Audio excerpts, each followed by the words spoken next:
مرحبا شباب، راح أعلمكم طريقة سهلة شلون تحصلون على جواهر هواي من خلال الأحداث. مثل ما تشوفون هذا الحدث، هاي النقاط اللي تشوفوه جمعتها أنا كلها تقريبا مثل ما تشوفون 3150 وسام. شوف شو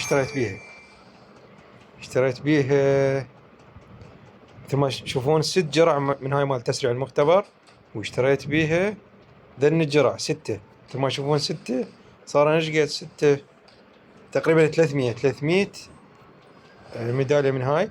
والبقية اشتريت بين هذا الكتاب مال القتال. مثل ما تشوفون هذا اللي اقدر بيه احصل تطوير مباشر. مثل ما تشوفون اذا مثل تطوير 14 يوم اقدر انهيه بالحال باستخدام هذا الكتاب. مثل ما تشوفون انهاء الجنود، اي جندي يعجبك من القوات تقدر تنهيه بالحال اذا هو تحت التطوير.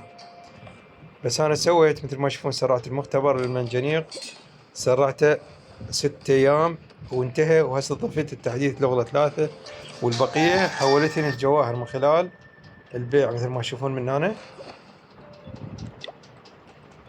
ذني البقية الباقيات يعني ما تشوفون صار عندي 398 مجوهرة.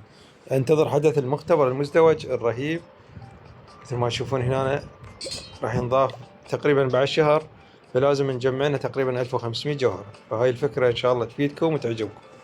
تابعونا في امان الله.